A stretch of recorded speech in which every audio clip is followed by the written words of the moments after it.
mais uma vez. Uma ótima noite a todos. É uma alegria, um presente estar aqui com vocês para a gente falar um pouquinho do nosso amado Evangelho. Eu espero de todo o coração ser instrumento, manter nessa energia boa que ao entrar eu consegui sentir, mesmo não estando com vocês pessoalmente, né? Eu fiquei imensamente, né, agradecido pelas energias que o meu coração já começou a sentir.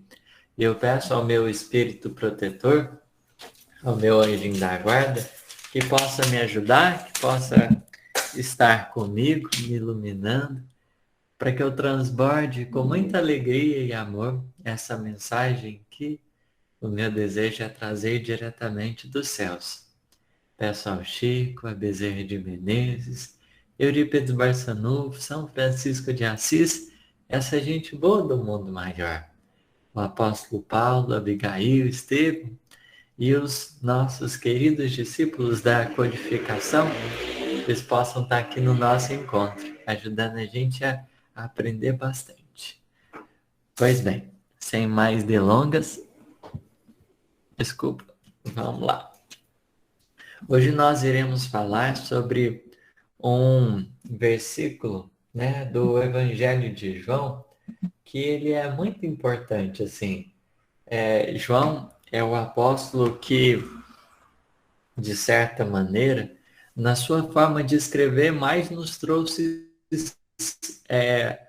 simbologias. E é uma maneira até poética, se a gente for se dar conta, de como ele constrói as ideias, de como ele formula os pensamentos. É algo assim, extraordinário quando nós vamos nos debruçando hoje com as lentes da doutrina espírita na riqueza daquilo que ele nos trouxe. A gente fica realmente assim muito encantado pela capacidade de perceber bem antes do tempo muitas coisas que hoje a gente vai se dar conta com o espiritismo, com todo o conhecimento que os espíritos nos trazem.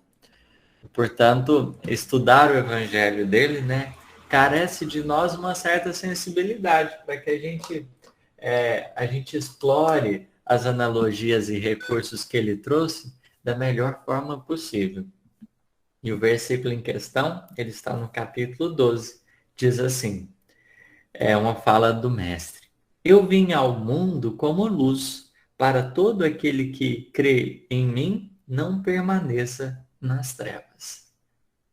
Eu vim ao mundo como luz, para todo aquele que crê em mim não permaneça nas trevas. Então, aqui a gente tem uma analogia, uma comparação, né? Se a gente for no português, a gente tem as figuras de linguagem, e uma delas é a comparação, que é onde nós vamos ter dois elementos em jogo, em que existirão características compartilhadas para tornar a primeira ideia, né, mais compreensível a partir do segundo elemento. Então, o Cristo, né, ele veio ao mundo como essa luz. Então, para a gente entender o Cristo, aqui há uma comparação, que é a luz. Então, estudando um pouquinho da luz, o que a gente vai ter condições de fazer? Compreender melhor um pouquinho o Cristo. A partir da análise, da compreensão da luz, a gente pode compreender um pouquinho o Cristo. E a gente, né, quando fala de luz, a gente normalmente lembra do sol. A gente normalmente lembra do sol, porque verdadeiramente é o astro-rei para o nosso planeta que dita as coordenadas. Porque na presença dele a gente tem dia, na ausência dele a gente tem a noite. Ele determina um ciclo muito importante para nós. Mas não só esse ciclo, né? Determina outros tantos, o movimento de translação, que é essa volta completa que o nosso planeta dá em torno desse solzinho, também esse astro-rei para nós, né? Porque ele é mais um sol do universo, mas para a gente, para o nosso planeta, para o nosso sistema solar, ele é fundamental, porque é em torno dele que gravitam os planetas. É em torno dele, né, que a gente se encontra e a partir dele que a vida na Terra é possível. Que a vida na Terra é possível. O Sol é essencial à vida biológica, porque é a partir dele que, por exemplo, as nossas irmãs plantinhas, elas vão recolher a matéria-prima para produzir, né, através da fotossíntese, a glicose e tudo mais, e a partir de então se desenvolver, oferecer oxigênio, e como também justamente as plantinhas que vão ser os produtores da cadeia alimentar, que vão sustentar toda a criação de uma maneira orgânica. A luz, né, a luz solar, quando a gente começa a se dar conta da importância dela, ela é fundamental para os processos da sobrevivência humana aqui na Terra. Ela é indispensável, porque bastaria que o Sol deixasse de brilhar um cadinho para a gente entender, né, o caos. Bastaria que o Sol deixasse de brilhar um cadinho para a gente entender o caos. Existiria uma desordem completa nos ciclos da natureza. E a partir de então, a gente teria que lidar aí com consequências muito graves. Portanto, é preciso considerarmos, né? Pensando nessa luz do ponto de vista material, a gente vai reconhecendo a importância, ela é indispensável. A gente não pode nem pensar viver sem ela. E como a comparação, como disse aqui, né? A gente traz um segundo elemento para entender melhor o primeiro.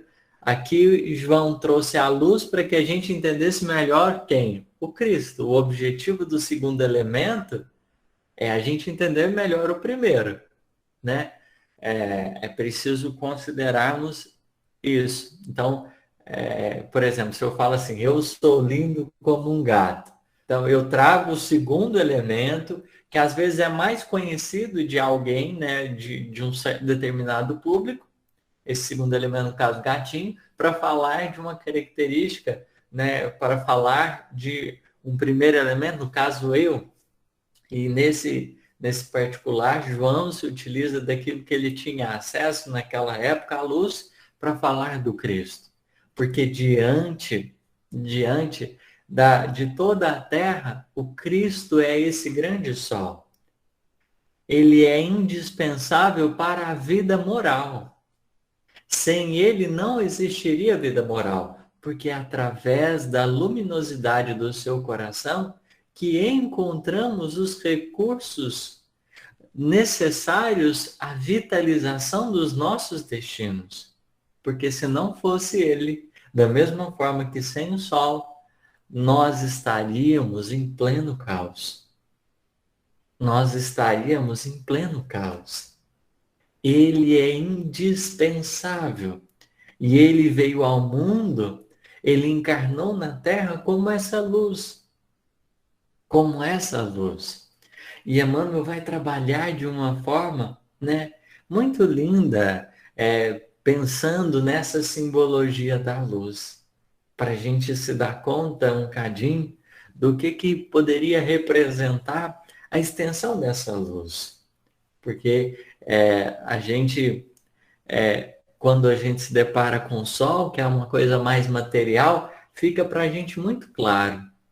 Mas o que seria do espírito humano se a presença do Cristo não estivesse, né, não tivesse sido uma certeza?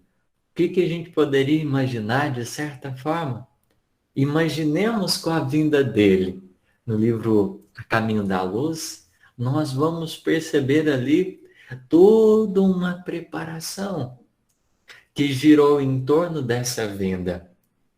Simplesmente pela proximidade da luz, que é o Cristo, simplesmente pela proximidade dele da Terra, houve uma convocação imensa a esse progresso espiritual.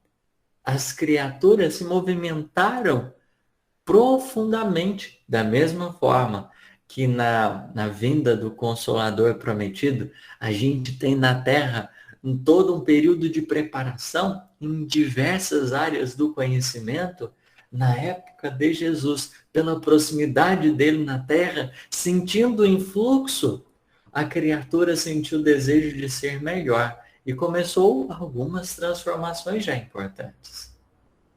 Porque o homem penetrou um novo clima. Por exemplo, Roma, que até então era assim um império nas suas inclinações de desbravamento, foi um período que voltou-se para solidificar as bases do próprio império. Foi uma coisa não para expandir, não para dominar, mas diante daquilo que já tinha sido conquistado, eles foram construir monumentos, foram organizar as coisas. A presença, desde a proximidade da presença de Jesus, já representou algo extraordinário. Já representou algo extraordinário. Essa luz simplesmente se aproximando de nós, na sua beleza e na sua extensão, foi capaz de movimentar os nossos seres. Foi capaz de movimentar os nossos seres. Eu vim ao mundo como luz. O Cristo, diante dos propósitos superiores que a Terra guardava, né? Diante das promessas do progresso e do aperfeiçoamento, Jesus vem realmente nessa missão extraordinária. Extraordinária. Porque não é uma missão simples, né? Emmanuel, ele tem uma mensagem que ele fala assim: normalmente a gente lembra da crucificação como o ápice dos padecimentos de Jesus, mas imagina o simples fato de descer, você está lá nas esferas superiores, assim, você está numa condição tal, não precisa encarnar, né? Desfruta de todos os potenciais do espírito e ter que segregar-se num corpo de carne. Só aí já é uma crucificação e tanto. A crucificação, aquela lá foi até fácil, né? Porque você se restringir, né? Conseguir se restringir a um corpinho já é por demais um desafio que Jesus topa, não que para ele tivesse dificuldade, né? Mas porque a crucificação a gente vê a dificuldade, mas para Jesus já as coisas já estavam no outro patamar. Mas tudo que ele fez, né, tendo que lidar com a precariedade da nossa linguagem, ele se adaptou, ele se crucificou incessantemente. Se crucificou incessantemente para estar conosco. Porque em nenhum momento vemos-lo na sua grandeza de Cristo. Não vemos ele como o Espírito que de fato é. Emmanuel tem uma outra mensagem que ele escreve: Jesus veio. Não foi assim, imaginemos, né? Existe o Cristo planetário e existe o homem que é Jesus. Então a gente conhece o homem Jesus, mas a gente ainda não se dá conta do que representa esse Cristo planetário, porque a nossa compreensão ainda é muito pequena. É muito pequena. A gente conhece o Jesus que soube, né, limitar-se momentaneamente para atender às nossas necessidades, para vir dissipar trevas, trazendo esse convite para a vida nova, chamando os espíritos para uma evolução consciente. A todo momento ele se crucificou na condição de homem, fazendo o possível para com simplicidade alcançar os nossos corações. E como ele nos serviu. Porque ele mesmo dissera: o Filho do Homem não veio para ser servido, mas para servir. Apesar da fala dele, Jesus acolheu-nos naquilo que a gente poderia ofertar para ele. Ele acolheu-nos porque o humilde, ele tem essa condição. O orgulhoso, ele rejeita tudo que possa representar auxílio. Não, eu dou conta. Tá tranquilo. Agora o humilde aceita. E é importante considerarmos que esse homem, né, que habitou entre nós, que se fez carne, esse verbo divino que esteve conosco, ele tem propósitos muito mais expressivos. Se crucificou o tempo inteirinho, não que para ele representasse sofrimento, mas há uma disposição, quem conhece a alegria de servir, faz com gosto o que faz. E o Cristo fez. E a partir de então, surge-nos um convite. Surge-nos um convite. Ele convida-nos para segui-lo. Ele convida-nos para segui-lo. E é importante a gente pensar no convite que ele fez. Porque todo aquele que crê nele não permanecerá em trevas. Todo aquele que buscar a sua companhia, todo aquele que permanecer nele verdadeiramente desfrutará dessa luz. Só que eu gostaria aqui de enfocar em dois pontos. Em dois pontos, que serão duas mensagens de Emmanuel. Duas mensagens de Emmanuel para a gente pensar um cadinho sobre esse versículo.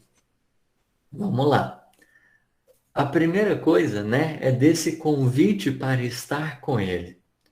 O que representaria o convite, né? Ele diz assim: aquele que quiser ser o meu discípulo, negue a si mesmo, tome a sua cruz e siga-me.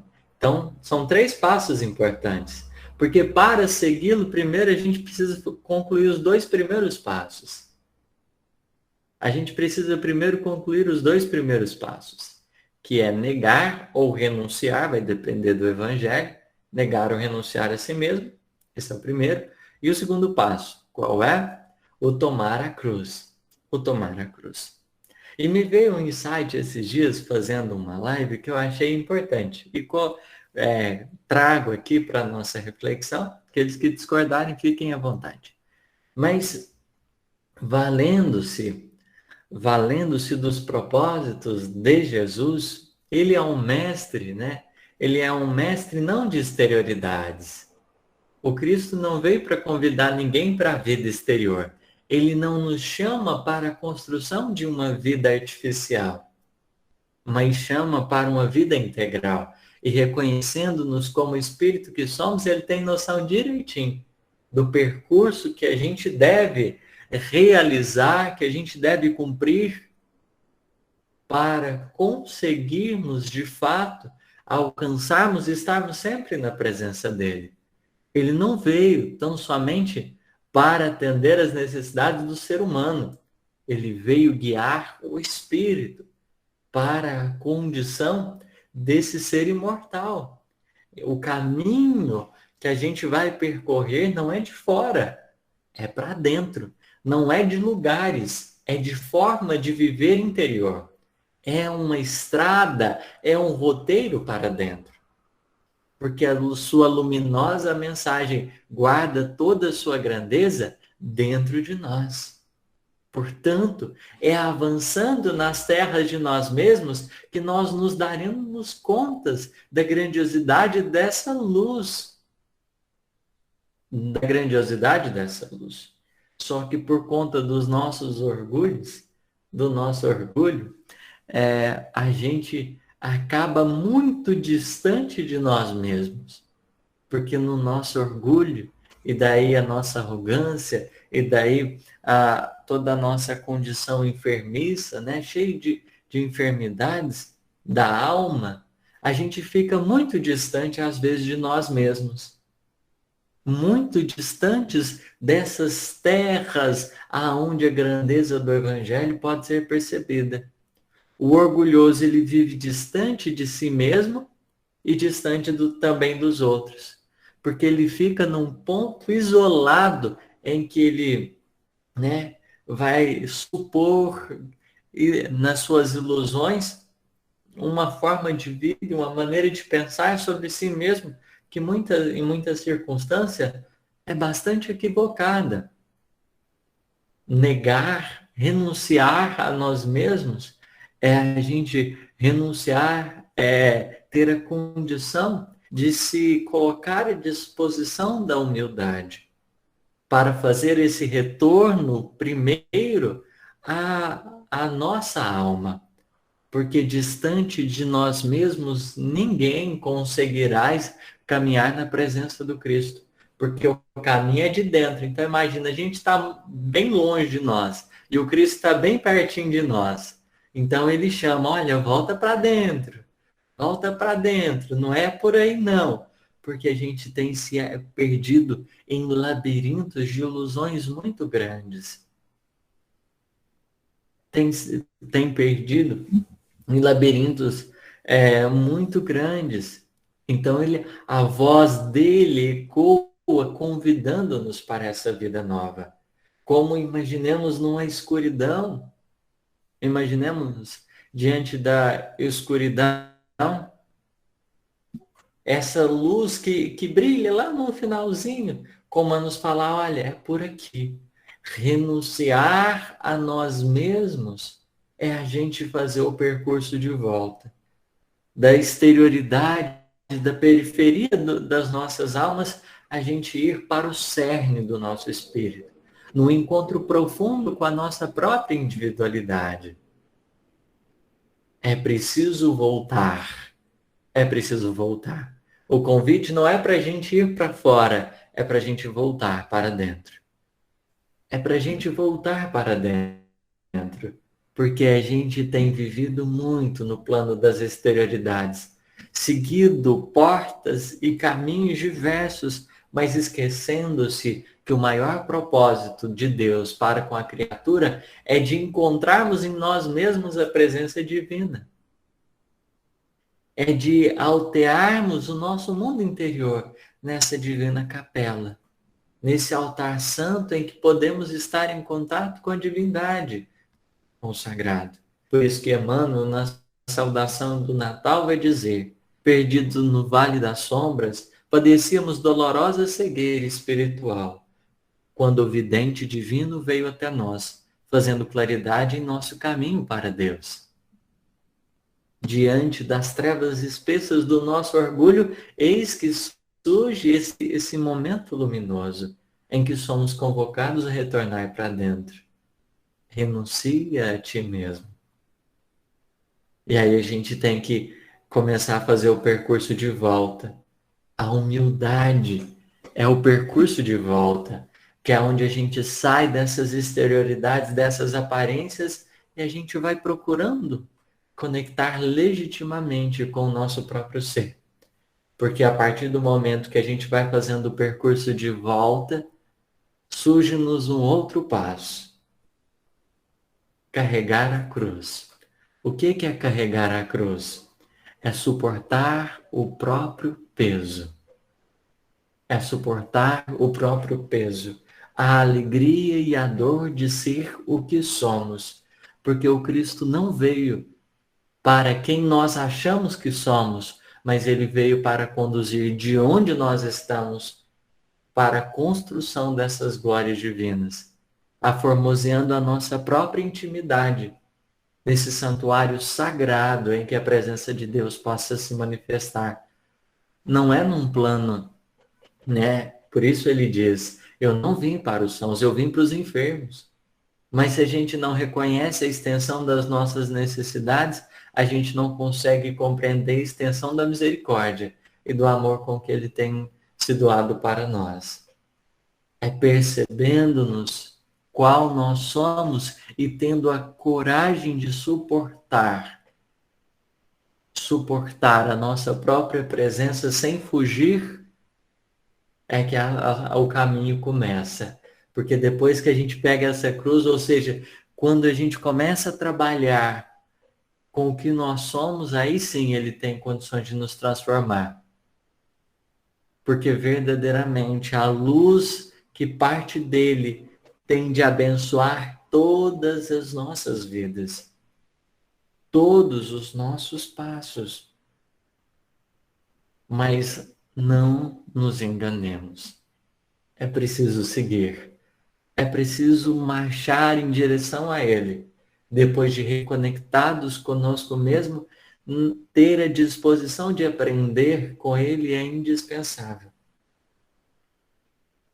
caminhando na condição de desfrutar dessa mais abençoada, dessa mais grandiosa luz. De Jesus parte o roteiro luminoso. Parte o roteiro luminoso.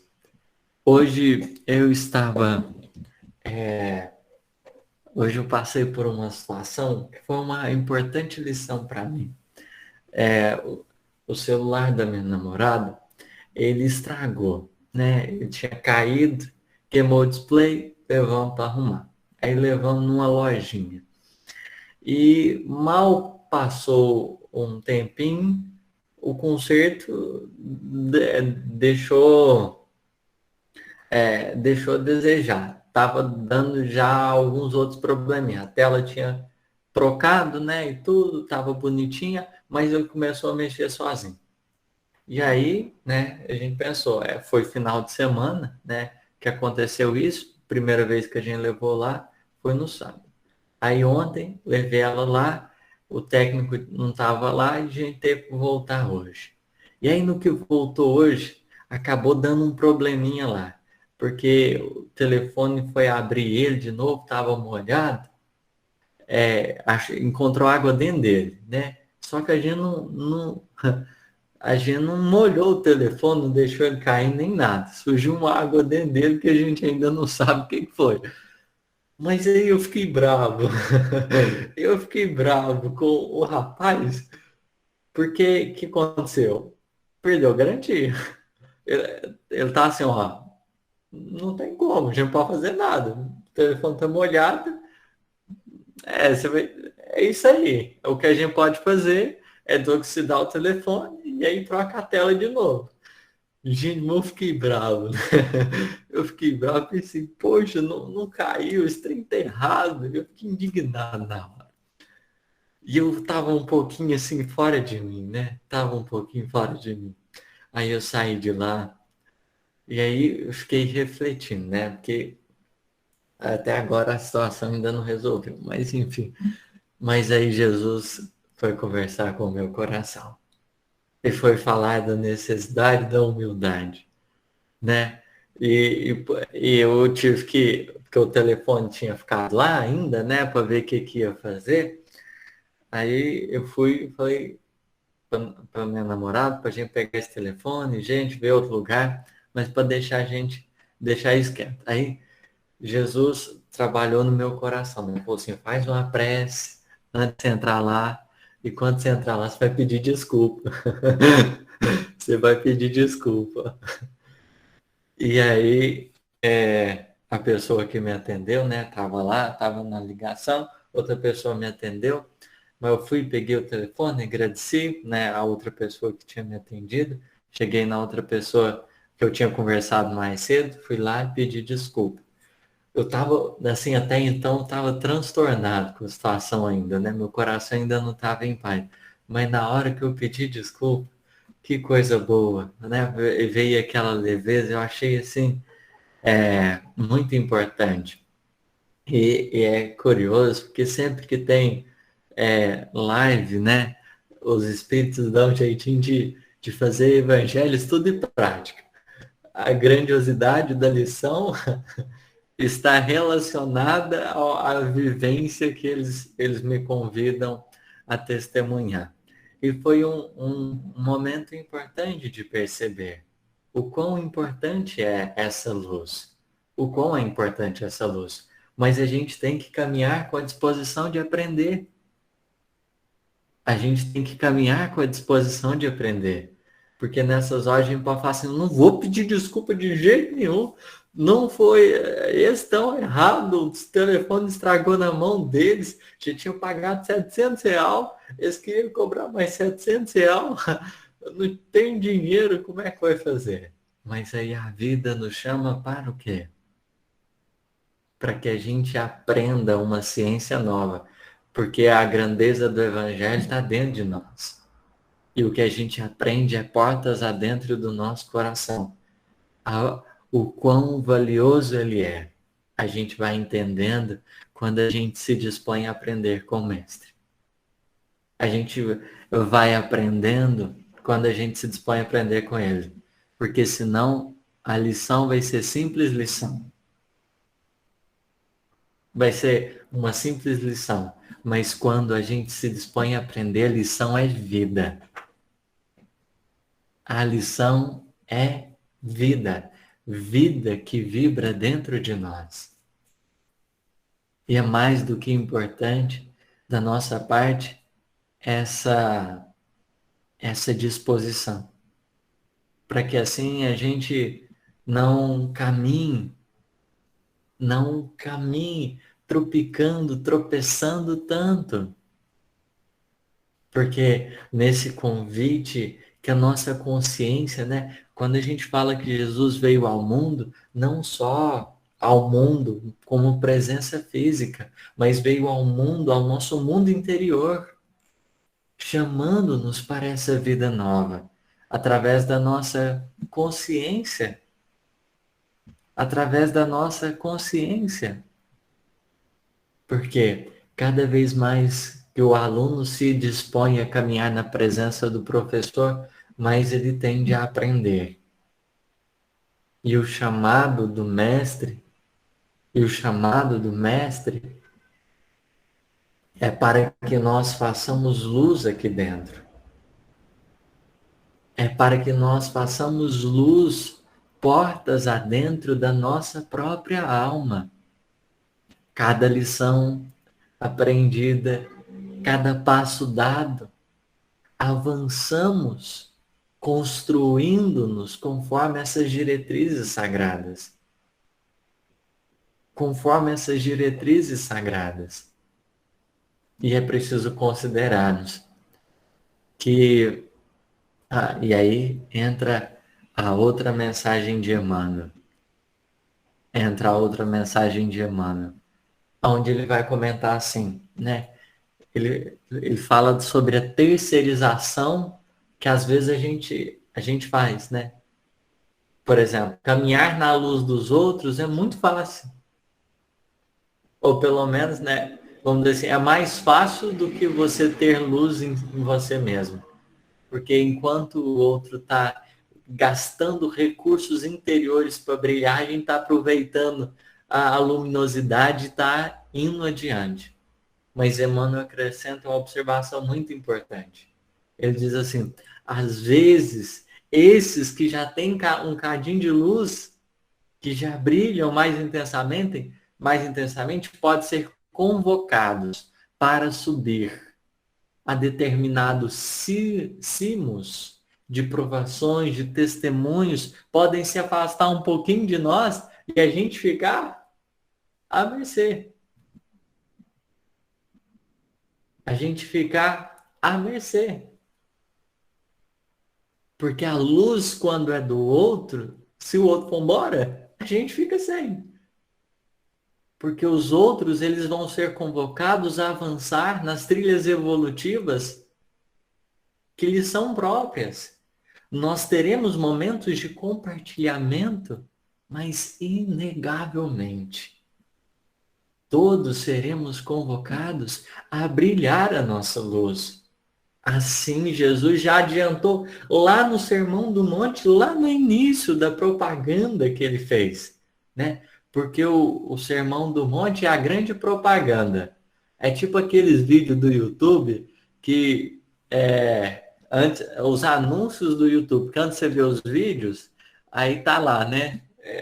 É a propaganda. Começa com as bem-aventuranças. Porque é a síntese da síntese. Jesus disse, vós sois a luz do mundo, né? Brilha a vossa luz. O convite é para que o que existe dentro de nós possa jorrar. Mas de tal forma, só conquistaremos a luminosidade interior através do desenvolvimento da própria alma. Porque a luz, sobretudo no dizer de Emmanuel, representa o amor. O Cristo veio ao mundo e brilhou intensamente a excelência desse sentimento sublime, convidando-nos igualmente à transformação dos nossos seres para que os nossos corações tivessem condições de brilhar, de jorrar esses recursos divinos. E por isso a gente vai aprendendo com ele a solidificar as conquistas legítimas do Espírito dentro de nós. Porque há uma passagem muito legal aonde os discípulos de João chega um pessoal para Jesus e pergunta assim, talvez vocês possam estranhar, né? Nossa, o que a passagem tem a ver? Mas vamos extrair o símbolo dela. Os discípulos de João e o outro pessoal chega para Jesus e pergunta, olha, por que os seus discípulos não jejuam? E os discípulos de João e os fariseus jejuam. Por que os seus discípulos não jejuam? Ficou na dúvida, né? Todo mundo tendo, né, ficando sem comer um cadinho de tempo, e vocês nessa comilança? O que está acontecendo? As perguntas que eles faziam para Jesus. Meu Deus, isso é crucificar-se legitimamente. É tipo um pós-doutor em química, perguntando assim, por que a tabela periódica tem umas corzinhas diferentes das outras? Deve olhar e pensar assim, não é possível. Mas enfim, eles perguntam. Aí Jesus fala assim, olha, enquanto eles estiverem com o noivo, eles não vão jejuar nem nada. Mas depois, na hora que o noivo for embora, eles vão jejuar. A gente pode, né? Tem várias formas da gente interpretar essa passagem, mas dá para a gente pensar, né? Porque o jejum é esse esvaziamento, onde a gente experimenta a nossa presença, né, de forma integral, porque não tem nada roubando a nossa intenção. No jejum a gente costuma ser pleno, né? Então, na presença do Cristo, a gente experimenta e desfruta dessa indiscutível luz dele. Então, é uma alegria sem fim, porque nos passos dele, de certa forma, a gente tá usufruindo do que há de melhor. Pensa, Simão Pedro estava errando e Jesus ia dar uma corrigida, estavam na presença do Cristo. Jesus era o grande sentinela, que estava todo tempo ensinando e tudo mais, mas chega um momento de independência espiritual, que as pessoas são convidadas à emancipação. O Cristo teve que desencarnar, os discípulos ficaram, eles não sabiam nem o que fazer. E agora? Por quê? Uai, era Jesus que ia para cá, era Jesus que ia para lá, a gente seguia. E aí, quando Jesus desencarna, você fica pensando, uai, e agora? O que a gente faz? Porque caminhar sobre a luz dos outros, a gente caminha só até determinado ponto. Até quando a providência divina permite. Mas chega um ponto que é natural.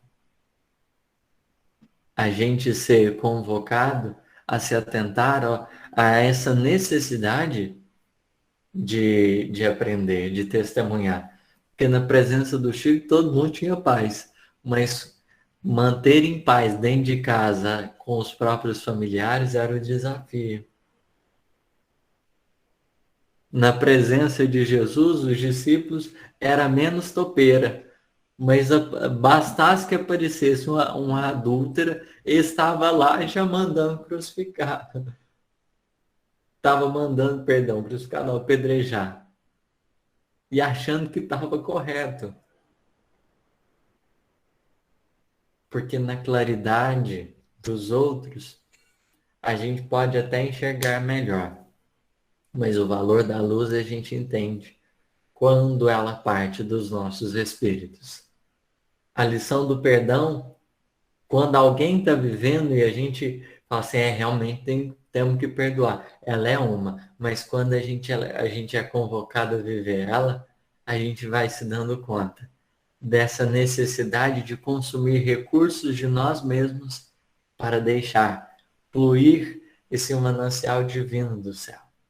Por isso, na presença de Jesus, eles não jejuariam, não teria, né, seria só um crescente, mas depois que Jesus partisse, eles seriam convocados a testemunhar. Porque não conseguiremos terceirizar. Não conseguiremos terceirizar as responsabilidades que nós temos. Então, ele segue avante, o Cristo segue avante, abençoando toda a terra. Aquele que nele crê, né, não perecerá, mas terá vida eterna. Aquele que nele crê não estará em trevas, não permanecerá em trevas, porque verdadeiramente, indiscutivelmente, mesmo quando as situações estão nebulosas, aquele que se dispôs a aprender com Cristo terá recursos para brilhar o seu próprio coração. Aquele que acolheu em si mesmo essa doutrina divina vai se transformando, tendo algum recurso, mas tendo em vista que partirá sempre dele essa vida, que nos irá auxiliando na construção dos nossos destinos. E para finalizar, né, eu trago aqui um exemplo. Nós temos no Atos dos Apóstolos um momento em que Paulo, Silas e um monte de gente estava preso. Era uma situação tenebrosa. Por quê? Porque a prisão naquela época dos cristãos, ela era muito castigo. Então eles tinham assim um ritmo de punições muito grandes, desde alimentação às vezes de má qualidade, água suja, não tinha um banhozinho, era muito difícil. Realmente o pessoal padecia bastante. E, Paulo e Silas e o pessoal estava tudo na mesma. Estava tudo ali, né, no mesmo ambiente, e aquela questão, né, opressão romana e tudo mais. E de repente, né, era quase meia-noite, Paulo e Silas começam a cantar e orar. E os prisioneiros acompanharam, né? Estavam acompanhando, porque imagina assim, a situação tá péssima, né? Não tinha como piorar, não tinha como piorar. E eles estavam orando e cantando, porque acolheram em si mesmos, não permaneceram em trevas, acolheram em si mesmos essa grandeza, essa luz divina. Mesmo quando a situação tá difícil, tá complicada, que a meia-noite, né, caminhando para meia-noite, a gente tem o ponto mais denso da noite, mais escuro da noite. Era quase meia-noite, né? E eles cantavam, aproximando-se do ápice dos padecimentos, eles oravam e cantavam. Os prisioneiros acompanhavam, estavam ali acompanhando. Estavam acompanhando as luzes, estavam como que sob as luzes daqueles dois corações, que em si mesmos já se colocaram à disposição da providência divina para brilhar. Se Paulo e Silas fossem tirados dali e colocados em outro lugar, continuaria a alma deles transbordando da paz que excedia o entendimento. E os prisioneiros voltariam ao estado normal. Porque aquele que está em Cristo, uma nova criatura é. As coisas velhas se passaram e eis que tudo se fez novo. Porque a gente vai aprendendo caminhos e soluções aonde a gente não teria perspectiva nem nada. A gente começa a perceber a vida sob novos prismas.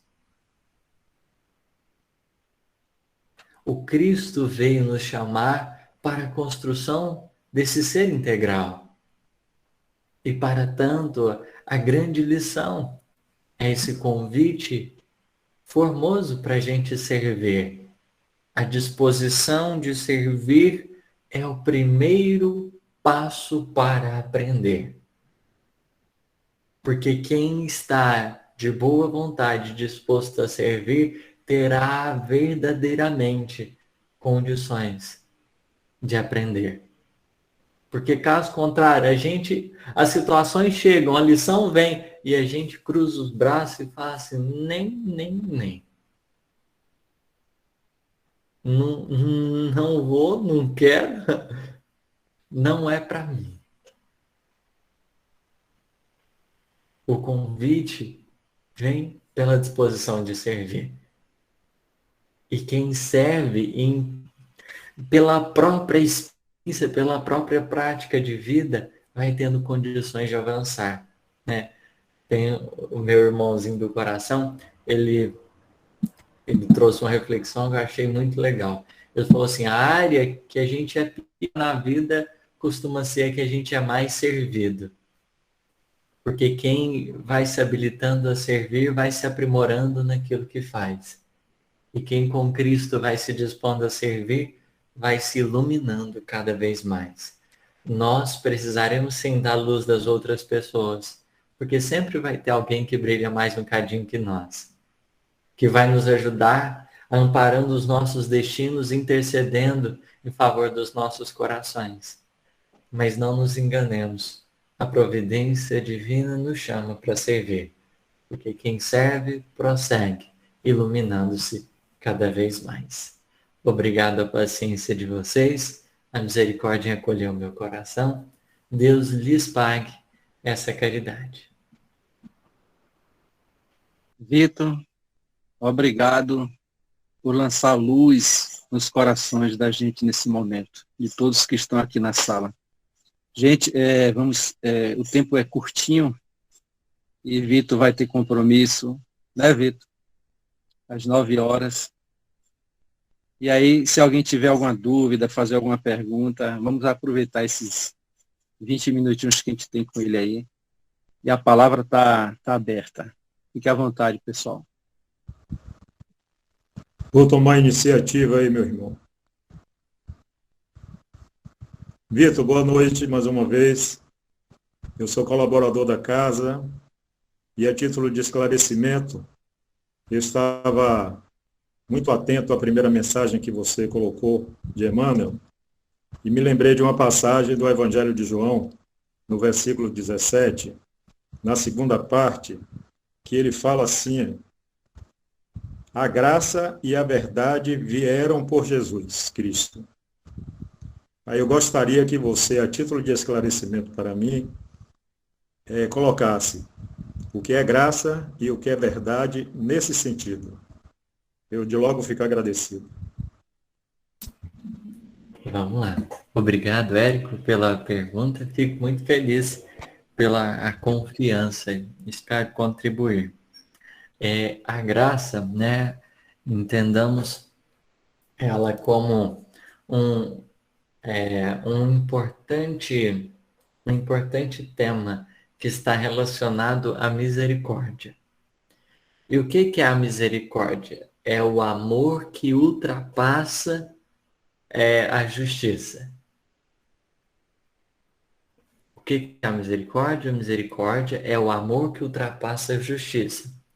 Então vamos pensar o seguinte: existe uma noção, né, do justo, né, que é uma coisa assim equiparada, né, equilibrada entre duas partes, que ninguém sai lesado. Então, eu te ajudo, você me ajuda, é justo. Mas se eu te ajudo e você não me ajuda, a gente pode pensar injusto, injusto. Só que eu continuar te ajudando, mesmo você não me ajudando, é mais do que vai além da justiça, porque aí já terminou a justiça. Não é por causa da justiça que eu te ajudo, é por causa de outra coisa, misericórdia. Então a graça, né, pensando no primeiro ponto, a graça veio por Jesus, como também é verdade, né? O que a gente fez para merecer a visita dele? Nada. Absolutamente. A gente não fez nada para merecer, né, na verdade. A gente não fez nada. E ele veio. Então, há uma graça. Ou seja, há misericórdia, porque a gente não fez nada e ele esteve aqui. Ele foi encarnar, nem um quartinho a gente deu para ele. Porque, assim, ele ficou na rapa do tacho, né? Foi na onde que deu. Assim, para não falar o relento, né? Tinha um tetinho lá e uns animalzinhos para apreciar o momento. Mas a gente colocou nas piores condições. Ele não teve privilégio, não teve nada, e a todo momento ele estava servindo. Então isso é graça. Porque sem contar com nenhuma coisa, ele fez. Dele partiu esse amor genuíno. E também é verdade, porque tudo aquilo que ele falou, e aí pensemos na condição, né, dos espíritos puros. No dizer de Kardec, eles são executores e mensageiros. Executores e mensageiros da vontade divina. Cumprem ela, como também falam dessa vontade divina. E é na vontade divina que a gente tem o corpo de leis, que hoje no Espiritismo, na terceira parte do Livro dos Espíritos, a gente tem como leis morais, que partem sobretudo do pensamento do Cristo, que irrigou as nossas mentes com essas claridades do universo. Porque o que Jesus exemplificou, o que ele viveu, o que ele pregou, na verdade não é dele. Ele está simplesmente sendo mensageiro de uma mensagem que paira sobre todo o universo. Sobre a face de todo o universo. Então, se a gente for em outro sistema solar, o que a gente chama de evangelho, a boa notícia, também existe lá. Na sua mais plena expressividade em todos os lugares. É essa mensagem. Então, ele foi verdadeiramente o precursor da misericórdia e da verdade. Porque ele exemplificou o amor de Deus para nós e trouxe a mensagem divina aos nossos corações. Ele atendeu aos nossos sentimentos e também à nossa necessidade de raciocinar, de pensar. Muito obrigado, meu irmão. Alberto, se você me permitir, gostaria de agradecer a presença de algumas pessoas de outras casas espíritas de nossa regional, que estão presentes aí, podem precisar sair. Então fica de logo o nosso agradecimento aí pela colaboração das outras casas. E pedir também à dona Virgínia que deixe a mensagem dela para após Vitor terminar, para não atrapalhar o horário dele, que ele tem um horário de saída. Viu, dona Virgínia? Só aguardar um pouquinho. Muito obrigado, Vitor. Ok, só vou passar a mensagem depois que acabar todas as perguntas. Vitor, boa noite. Wilson, de Brasília. Vitor, nós compreendemos que a missão de Jesus é o grande iluminador das nossas consciências, da nossa alma. Compreendemos muitas vezes que, diante de outros irmãos, precisamos diminuir a nossa luz. A gente vê isso, inclusive, nos trabalhos que a espiritualidade realiza em regiões umbralinas, diminuindo a sua luz ali para não assustar, né, os irmãos obsessores. Como fazer para a gente diminuir a nossa luz também e a gente não se envaidecer dessa luz, não se sentir orgulhoso dessa luz? Que esse é o grande problema, a vaidade, o orgulho que nós temos diante da ajuda, da caridade aos nossos outros irmãos que ainda não têm essa luz como nós estamos a buscar essa luz. Vitor. Obrigado, Wilson, pela pergunta. Uma ótima questão, que é sempre digna de reflexão. Emmanuel tem uma mensagem que chama incompreensão. Ela está no Fonte Viva, capítulo 72, que é uma lição que me faz refletir bastante, onde ele vai considerar algumas coisinhas muito importantes. Ele parte do pensamento de Paulo. Paulo diz assim: fiz-me fracos, para ganhar os fracos. Fiz-me de tudo para todos, para que de algum meio eu tivesse condições de salvar alguns. Só que esse é um recorte, né, da carta. A carta, Paulo fala muito mais coisa, porque eu falo assim, fiz-me judeus para ganhar os judeus. Fiz-me doutor da lei para os doutores da lei, para ganhar os doutores. Ou seja, ele teve uma capacidade de adaptação que foi muito grande. E aí, Emmanuel, na mensagem, ele vai falar de diversas coisas sobre a sensibilidade da gente, a pretexto, por exemplo, imagina o deserto. Lá é quente, falta água e tudo. A pretexto de sanar a secura do deserto, cai uma tempestade lá. Não faz sentido. Não faz sentido. Porque a gente precisa entender as necessidades das criaturas, né? O momento que elas se encontram. E aí, ele diz assim, não te faças demasiado forte perante o que é fraco, nem demasiado superior diante do inferior. Um dos meios que a gente tem de aproximação das pessoas é reconhecer a nossa própria humanidade. A nossa própria humanidade. Como assim? Imaginemos, né? Cada um de nós tem uma experiência de vida, a gente tem uma história, a gente tem as nossas quedas, tem os nossos erros. Quando a gente vai reconhecendo a nossa humanidade, né? A gente vai tendendo a se aproximar mais dos outros. A gente vai tendendo a aproximar mais dos outros. Porque às vezes a gente só aproxima para contar dos nossos feitos. E aí, quando se trata, a gente vai escondendo, né? Parece que não tem nada de ruim. E quando a gente se aproxima com sinceridade das pessoas, fala assim, olha, eu também estou nessa mesma batalha. Nossa, eu tenho uma impaciência com meu filho, tenho impaciência com fulano. Nossa, eu tenho uma dificuldade de compreender. A gente tende a se aproximar. Mas aí, o que a gente faz? Não só reconhece a nossa falibilidade, mas igualmente a gente reconhece a misericórdia de Deus. O quanto a gente tem sido amparado, o quanto a gente tem recebido força para tentar melhorar. Quando a gente vai enaltecendo mais a ação de Deus nas nossas vidas do que a nossa capacidade de realização, a gente tende a mostrar muito mais o amor divino que nos envolve do que verdadeiramente a gente vai mostrar a gente mesmo.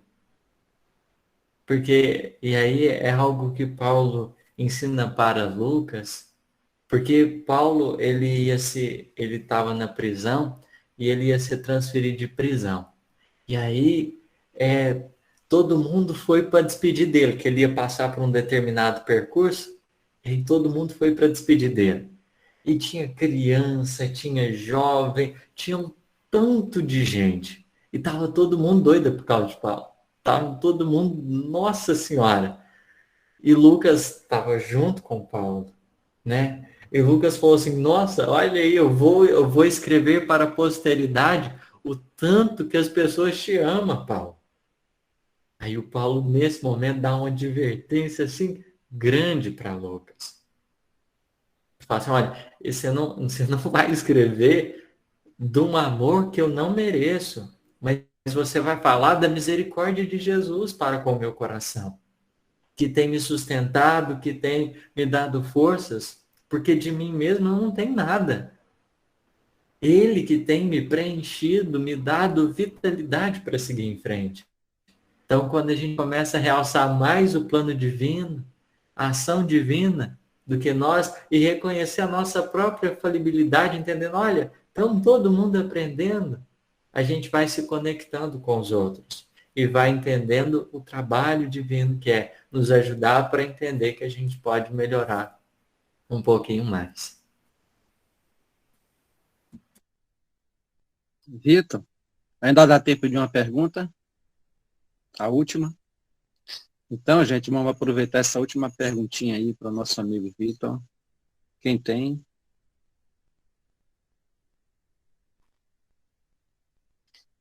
Já que ninguém se pronunciou, vou fazer aqui a última pergunta, Vitor. Vitor, Emmanuel e Jesus Fala aí desses dois, dessa parceria. Emmanuel e Jesus. O que significa, meu amigo? O que que significa, né? Meu Deus. É porque assim, quando a gente, a gente começa a compreender o processo da vida, né? A gente vai se atendo a muitas coisas. A muitas coisas.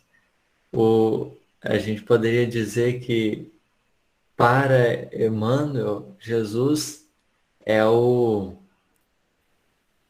não diria nem, talvez aquele amigo que ele sempre quis ter, mas ele não estava aberto a ter. No seguinte sentido, né? Vamos explicar isso. Pensando na relação desses dois espíritos. É porque assim, tudo que o coração de Emmanuel, de certa maneira, ansiava, Jesus possuía. Só que Publio Lentulus e as demais personalidades ainda se encontravam numa tal condição que infelizmente não permitia essa relação. Mas a partir do momento que ele se deu conta da extensão do amor e do carinho que o mestre tinha por ele, né? É aquela amizade de infância que nasceu de dois seres que começaram a trabalhar juntos com alegria, porque verdadeiramente Emmanuel ama, ama Jesus e ama bastante. Obrigado, Vitor, por esses momentos, que eu diria, divino na nossa sala, viu? Vai ficar registrado uma visita boa em nossos corações. Vitor, faça a gentileza de fazer suas considerações e você nos daria o prazer da prece final. Claro. Aí eu já faço as considerações finais e a prece? Já emendo? Isso. Perfeito. Vamos lá. Vai dar tudo certo.